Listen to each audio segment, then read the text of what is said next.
j'ai énormément insisté sur un des critères, des 8 critères, et qui disait l'importance de la pérennité des actions qui seront proposées.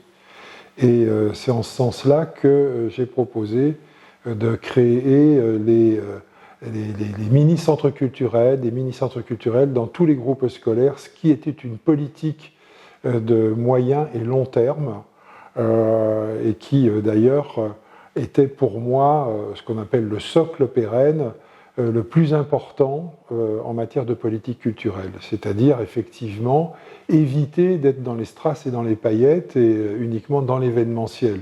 Il en faut, mais ce n'était pas ça le socle. Et le socle, je pense, ça a été la cohérence de ce projet-là, puisqu'il met en place un dispositif, une territorialisation de l'offre culturelle qui implique tous les équipements de la ville et aussi de la métropole. Et l'artiste va aller à l'école, et ça me paraît, à mon avis, absolument fondamental. C'est ce que je vous disais par ailleurs, dans la nécessité, évidemment, que tous les enfants, les publics captifs, aient, à un moment ou un autre dans leur scolarité, été en frottement avec toutes les esthétiques, avec les artistes du territoire, et comprennent ce que c'est que le geste de création.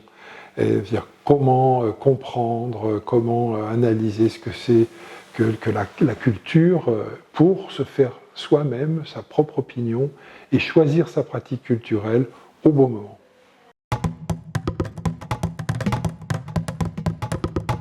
Je pense qu'effectivement, c'est le socle pérenne qui a véritablement, je crois, fait la différence parce qu'on engageait une politique de long terme et on ne répondait pas à une commande, je dirais, de rayonnement conjoncturel, événementiel.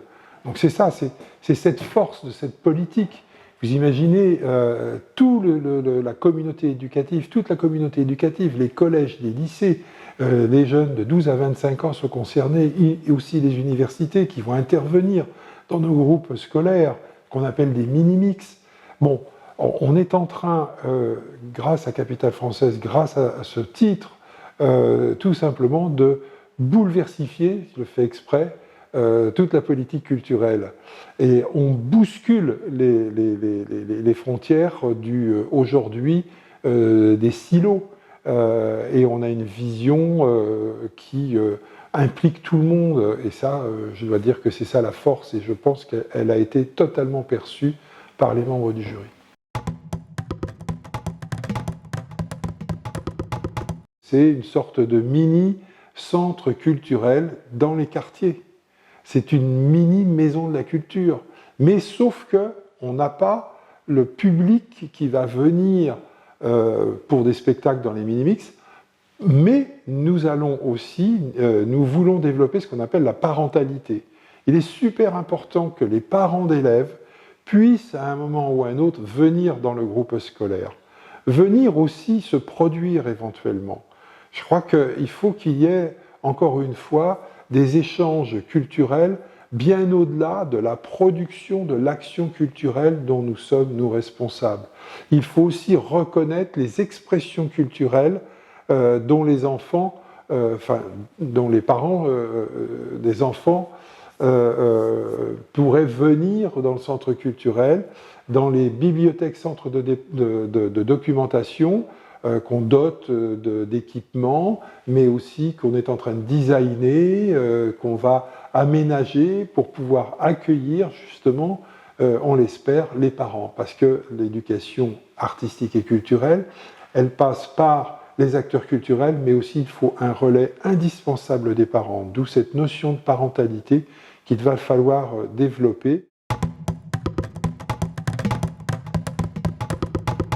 Il y a dans cette proposition 2 socles. Il y a le socle pérenne et le socle événementiel. Place aux jeunes, on vient de le voir avec les mini-mix, c'est très clair, on s'adresse à l'ensemble des scolaires de la ville de 12 à 25, mais principalement de 12-18, plus compliqué avec les étudiants, mais on les a aussi. Et dans le hors scolaire, tant bien même nous sommes allés les mobiliser dans les milieux scolaires, collèges et lycées, on a proposé à la jeunesse, on leur a mis un un plateau sur lequel on leur a donné les clés de la ville. On leur a dit maintenant, vous allez organiser un grand festival de la jeunesse, mais de A à Z, de la production, budget, technique, scénographie, accueil des publics, programmation, problématiques environnementales, problématiques d'éco-responsabilité, puisqu'on sera dans un site naturel.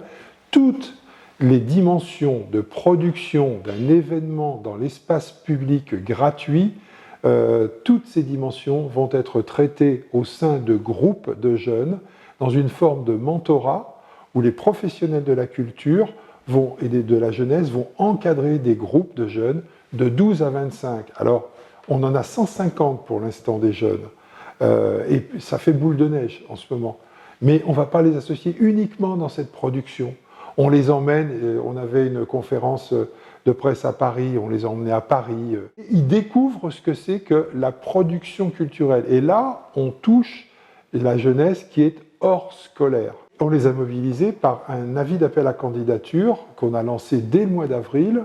Et là, ça a été un petit peu compliqué. On s'est aperçu que finalement, le support papier, y compris le support Internet, on n'était pas sur les bons médias.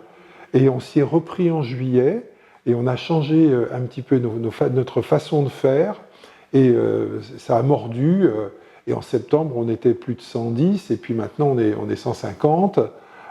Et ça fonctionne par groupe de WhatsApp, ça fonctionne avec les nouveaux réseaux sociaux. On touche des gens qui sont issus de tous les quartiers, de tous les âges, de toutes les conditions sociales, de toutes les origines sociales et culturelles. Et ça, c'est très intéressant. On est très, très surpris. Et bon, alors quand ils nous ont dit, nous, ce qu'on veut, c'est Beyoncé ou Shakira, on leur a dit, attendez, il va falloir être raisonnable parce que la totalité du budget ne suffirait pas à payer le cachet de Beyoncé, puis d'ailleurs, elle ne pourra jamais venir à Villeurbanne, donc il faut être plus raisonnable. Et surtout, ce qui est bien, c'est la prise de conscience de la production d'un événement qui constituent un intérêt général, c'est-à-dire qu'ils sont tous en train de travailler à une même cause. Mais sauf que, évidemment, chacun dans son secteur travaille, et on va faire la fusion sur une problématique. Donc je trouve que là, on est en train de créer une dynamique, et ça va forcément, ce socle événementiel, laisser des traces sur l'année 23, 24, 25, c'est-à-dire que cette promesse, cette utopie qu'on va avoir réalisée en 22, forcément qu'il va falloir que nous, on l'incorpore dans la politique culturelle des années futures.